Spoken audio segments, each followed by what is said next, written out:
Hey everybody, Reef Girl here. This is my YouTuber tag challenge. A couple days ago, Pelphrey challenged me, and then today, Scott021467 added another challenge, so I hope this video will respond to both. AcuaTV started this by asking reefers to make a video answering 9 questions and then tag 3 others to do the same. The first question is fish only or reef tank? I have to say a reef because I love the challenge. I think there are really different challenges in a reef tank compared to the fish only tank. And also I don't have space for the fish only tank I would love. That would have to be big enough to hold the fish that I would really love to keep. So right now it's a reef. Soft or hard corals? I have 1 tank of each, and of the 2 it is really hard to say which I like the better.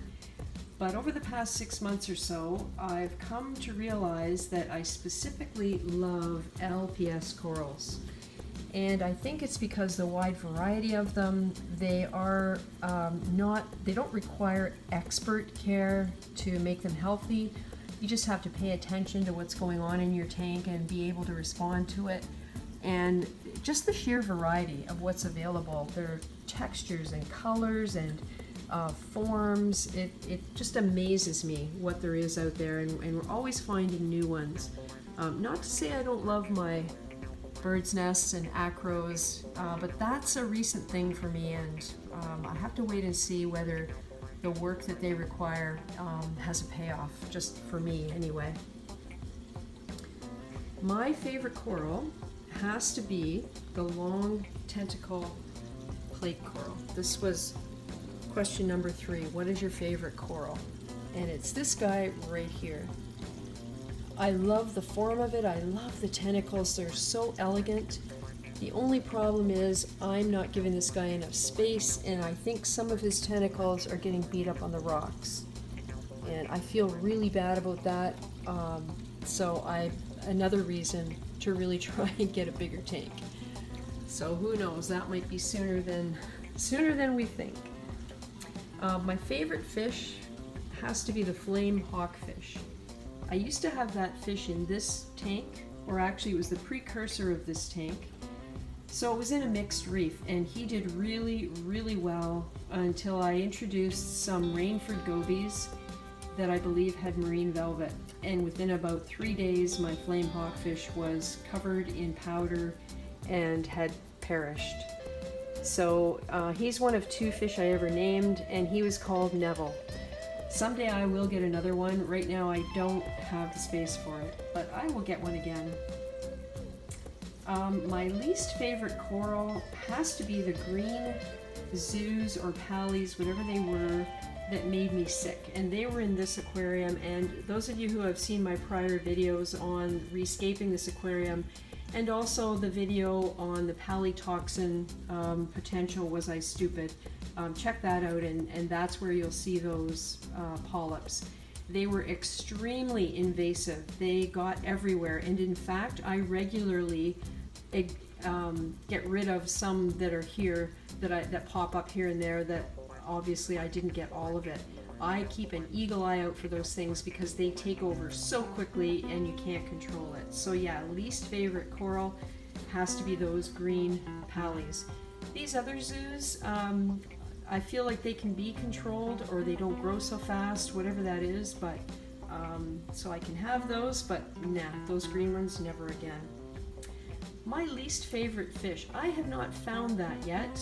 The yellowtail blue damsel I have in here can be a jerk, and he has harassed more than a few Hector's gobies and Rainford gobies to their death. But I've learned, and I just don't get those fish anymore. I've also learned that he can live to be 10 years old, and I've only had him for 4, so he's going to be with me for a while as long as I keep things healthy. So if I have a least favorite fish, it's got to be him. But I kind of like the guy. He's a nice bright blue color, yellowtail, and he's extremely healthy. Homemade or commercial food? The only time I ever fed homemade food was to a piranha that I had, a red belly piranha called Buddy. That's the only other fish I've ever named, and he came with the tank. He was the survivor of an ammonia incident at the original owners where the rest of his school died. There were 7 of them altogether, and he was the only remaining one. When I had him, he was about 7 inches long, and he was a beautiful fish. And I used to feed him cut up shrimp and whitefish from the grocery store. And the reason I didn't really like the homemade food experience was I always felt like I was wasting a lot of that fish because it had to be fresh. I didn't want to give him tainted fish. I only fed him a couple times a week. It cost 36 cents for 1 shrimp. I just wasn't into going back and forth to the store all the time to get 1 shrimp. So I rehomed Buddy with a gentleman who had at the time apparently the largest piranha known in captivity. And he got Buddy and put him in a 400-gallon tank, and his intent was to grow him out. So I would love to see how big he is now. That was a couple of years ago. The commercial foods, there's such a variety of them. The only thing I don't like is how difficult it is to choose one, because how do you know which one is better? People try them, they report. That's really the only way is really to read reviews and feedback from people who try them. LEDs, T5s, or metal halide lighting. Right now it's LEDs. I did have T5s on my very first tank, and I found they got very, very hot, and the fixture was really bulky, and it had legs that sat on the top of the tank, so always got in the way. So right now I'm pretty happy with my AI Prime, with the quality of light that I get from it. Let's see if I can show it here. And over the 29, the soft coral reef, I have a Chinese black box LED that goes through 24-hour periods. It ramps up and down for sunrise, sunset, and I can set it to spring, summer, winter, fall, plus a couple other options. So that's pretty much what I do. Right now it's on the fall setting. So the length of the day and the levels of light are all controlled. It only has blue and white, but that's okay. I really do like the quality of light that I get out of it. What would be my dream tank? My dream tank would be a reef, probably a mixed reef, 96 by 30 by 22 inches deep, which is roughly 275 gallons. And the reason I would want that size of a tank would be to keep the larger fish that I like, to give them the swimming room they need, and also provide enough space for a mixed reef so I could have zones where I would have soft coral and zones where I'd have SPS, acros, bird's nest, Pocillopora, Stylophora, that sort of thing. And also have lots of sand space where I could have Goniastria, Scolemia, all of those that need the lower light levels, the Favia, the Lobophilia, and get a wide variety of them. So I would have little areas of each type of coral, and of course space for my elegance, torch corals, and long tentacle plate. So question number 10 is the challenge.